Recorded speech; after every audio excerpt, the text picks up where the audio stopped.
One of the key players in this election is the State Treasurer Tim Nicholls. He joins me now. Mr Nicholls, good morning. Thanks for your time. Good morning, Michael. Pleasure. How confident are you of being re-elected as a government tomorrow?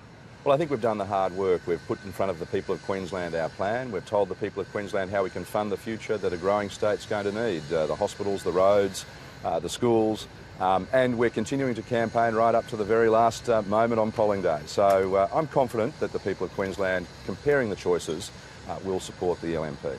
Does it worry, though, that given the party won such a thumping majority and was a big win back in 2012, you're now in a situation where things could get pretty close, not necessarily the Labor Party being re-elected, but picking up 25, 30 seats from you? Well, look, I think politics is always an interesting business, and people are obviously very attuned to what's going on here in Queensland. That's why when we talk to the people of Queensland, we make it very clear we're talking about the policies that we have, the strong team to implement those policies and how we can pay for them into the future. And that's what I think people are concerned about. They don't want the uncertainty and chaos that they see in the Senate in Canberra, or that was experienced during the Rudd-Gillard years down in Canberra with minor parties and independents helping Labor flop over the line. Is Campbell Newman going to hold Ashgrove? Well, the decision that the voters of Ashgrove have to make is the same decision that voters across Queensland have to make, and that is a strong team, a clear plan, funding for the future, or the chaos and uncertainty of Labor flopping over the line with Greens and independents. I'll ask the question again. Will Campbell Newman win Ashgrove? Well, Michael, I've been asked this question every day of the campaign, and I've in fact been asked it today. He's your leader. Already. Of course, you'd be confident he'd win. Why won't you say that? Well, no, as I say, I think Campbell will win, as I have said on many occasions. I think he's done the work. He's been a great local member. He's delivered for his electorate, whether that's in funding for schools or road upgrades, or in fact just being around. I know he and Lisa are in the electorate almost every weekend doing something down there at the Ashgrove School of Dance. So he's been a great local member, and I think the people of Ashgrove know that. What do you make of his argument, and you've all made it, that if he goes and Ashgrove, the government goes? The simple electoral math suggests that's not going to happen. Well, the pundits will always pore over these sorts of figures and numbers. I've watched, I simply say this, I've watched elections for a long time.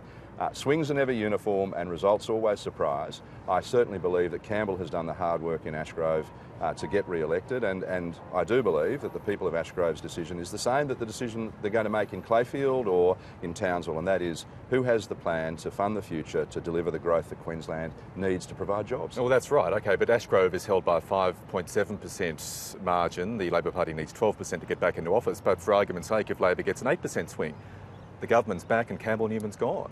Well, as I say, swings come and go, and they're never uniform. They go up and down in various seats. There are always seats that surprise, if I can put it that way. But I'm confident that in Ashgrove, Campbell has done the work, and I am confident that the people in Ashgrove understand the decision they make to elect a good local member, but also a Premier who's led a strong team that has delivered for Queensland. If voters disagree with that argument and vote against Campbell Newman, he loses the seat, would you be interested to put your hand up to be Premier? Well, Michael, again, a question that's been asked many times, and I am confident that the people of Ashgrove will support Campbell Newman, and we'll see that on the Saturday, the 31st of January. You'd like to be Premier one day. Every politician worth his or her salt has their baton in their backpack. Well, I'm very content being the Treasurer. It's been a tremendous privilege and an honour to do that, and I hope to be able to continue to do that after the 31st of January. Okay, now one of your key policies has been the $37 billion sale, privatisation of government-owned assets. Why are you pressing ahead with that when, as the results showed in 2012, voters turned savagely against the Labor government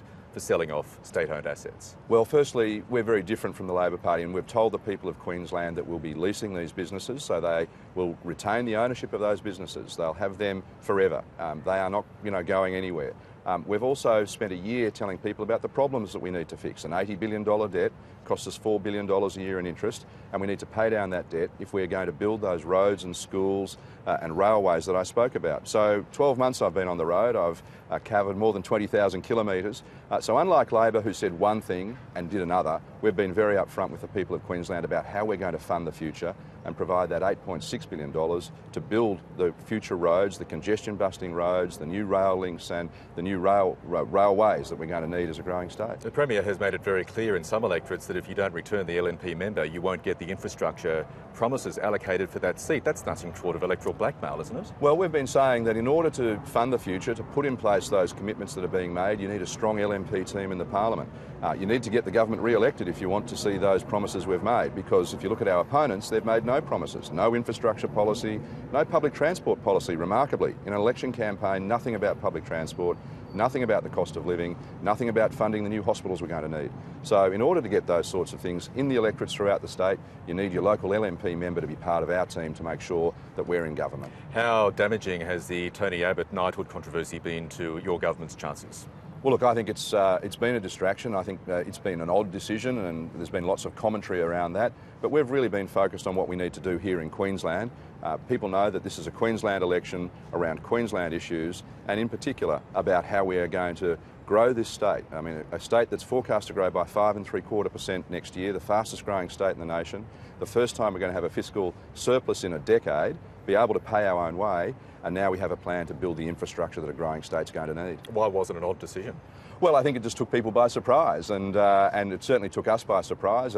If you had asked me, I would have said, well, there's plenty of good Queenslanders who would be able to deserve those sorts of support and prizes, and I guess it's taken people by surprise. Okay, what is your basis of success tomorrow in terms of minimising any anti-government swing? What do you see as a good result?